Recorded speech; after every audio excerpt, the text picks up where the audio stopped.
Hello guys, നല്ല കിടിലൻ ഒരു പരിപാടി ഞാൻ ചേർന്നു. ഇതാണ് ഫുഡ് ഫെസ്റ്റ്. നമ്മൾ വാഴക്കാട് GMP സ്കൂളിലെ 1ാം ക്ലാസ്സിലെ കുട്ടികളെ ഒരു വീട്ടിൽ നിന്ന് ഉണ്ടാക്കിക്കൊണ്ടുവന്ന പലഹാരങ്ങളായിട്ടൊരു ഫുഡ് ഫെസ്റ്റ് നടത്തുകയാണ്. നല്ല വെറൈറ്റി പലഹാരങ്ങൾ, പായസമുണ്ട്, പിന്നെ പലതരം കേക്കുകളുണ്ട്, പിന്നെ നെയ്യപ്പം, കായപ്പം, പിന്നെ അച്ചപ്പം, ഉണ്ണിയപ്പം, പഴംപൊരി, അങ്ങനെ ഓരോ വിഭവങ്ങളും പേരുകളും ഇങ്ങനെ മുന്നിൽ ഇങ്ങനെ എത്തിച്ചതിന് സമൂസ, പോപ്കോൺ വരെ ഉണ്ടാക്കി കൊണ്ടുവന്നെ. അങ്ങനെ അതാണ്ടാവും. കുട്ടികളൊക്കെ ഭയങ്കര ഹാപ്പിയിലാണ്. എന്താണ് ഈ പരിപാടി എന്നുള്ളതാണ്. ഇത് എപ്പോഴാണ് കഴിക്കാന്നുള്ള വിചാരിച്ചായിട്ട് ഇങ്ങനെ നിൽക്കണം. കുറേ നേരം അവർ കാത്തിരിക്കണേ. വിവിധ തരത്തിലുള്ള പലഹാരങ്ങൾ ഇങ്ങനെ മുന്നിൽ വെച്ചിട്ട് എപ്പോഴാണ് കഴിക്കുക വിചാരിച്ച് ഇങ്ങനെ നിൽക്കാണ്ട് കുട്ടികൾ അക്ഷമരായിട്ട് കാത്തു നിൽക്കുകയാണ്.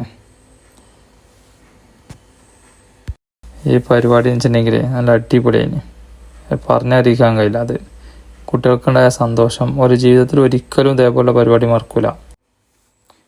ഇങ്ങനെയുള്ള പരിപാടികളൊക്കെ ഉണ്ടാകുമ്പോൾ സ്കൂളിൽ വരാൻ എന്നും താല്പര്യമായിരിക്കും.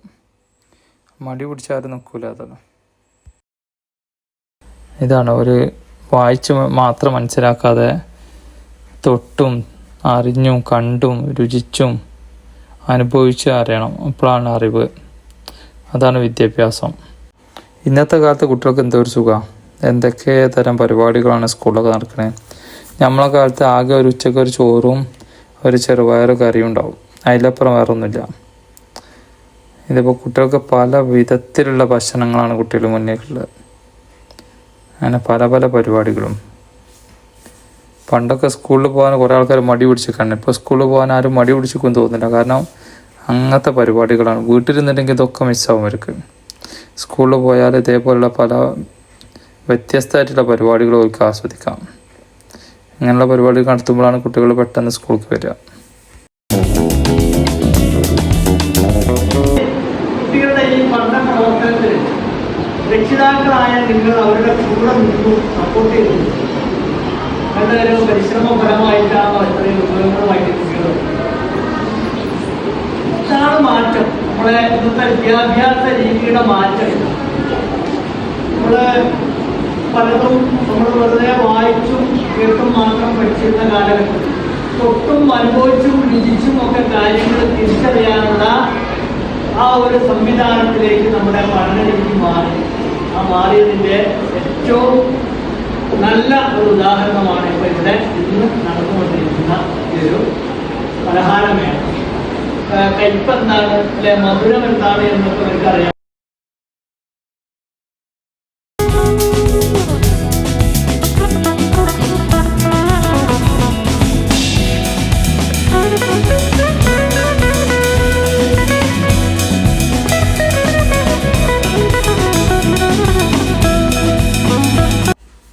നമ്മളെ മാഷിത ഒരു കുട്ടി പായസം ഉണ്ടാക്കി കൊണ്ടുവന്ന് അത് കുറച്ച് കുട്ടിക്ക് കൊടുത്ത് ഉദ്ഘാടനം കഴിക്കണം കേട്ടോ.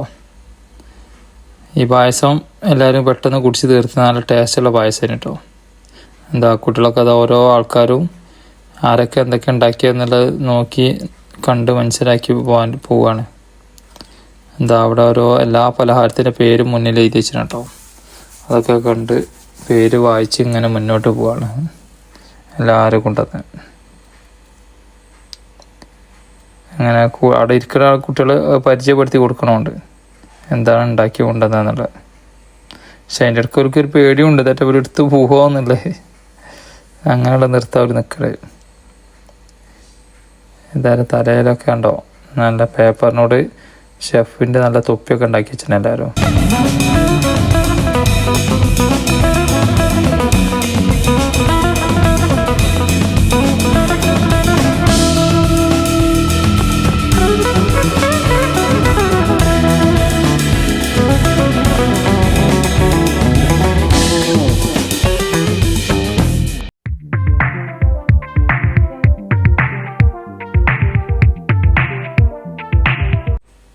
അങ്ങനെ അവസാനത് എല്ലാവരോടും കഴിക്കാൻ വേണ്ടി പറഞ്ഞു.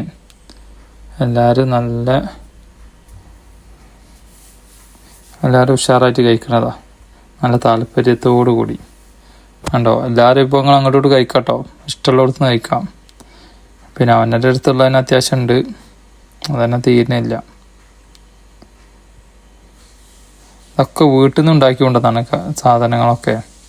കടികൾ മൊത്തം വീട്ടിൽ നിന്ന് ഉണ്ടാക്കി കൊണ്ടുവന്നതാണ്. ടീച്ചർമാരും രക്ഷിതാക്കളും എല്ലാവരും കഴിച്ചു നോക്കുന്നുണ്ട് ഓരോ വിഭവങ്ങളും. പിന്നെ അതിൻ്റെ അടുക്ക് അങ്ങോട്ട് കൊടുക്കുന്നുണ്ട്, പങ്കുവെക്കുന്നുണ്ട്. ഇതൊരു പ്രത്യേക അനുഭവം തന്നെ കേട്ടോ. ഇത് പറഞ്ഞറിയിക്കാൻ പറ്റാത്ത പ്രത്യേക അനുഭവമാണ്. എല്ലാവർക്കും ഇവരെ കുട്ടികൾ കാലാകാലം ഓർമ്മയിലുണ്ടാവും ഈ ഒരു സംഗതി. ഏതായാലും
അങ്ങനെ എല്ലാവരും ഒക്കെ കഴിച്ചൊരു വിധമായി. അങ്ങനെ അപ്പോൾ സീനിയർ കുട്ടികൾ, UP സ്കൂളിലെ കുട്ടികൾ അപ്പോഴാണ് ഇവരറിയണത്. എല്ലാവരും പാടെ ഒരു വരവ് വന്നു പറഞ്ഞാൽ പിന്നെ ഒന്നും കണ്ടില്ല.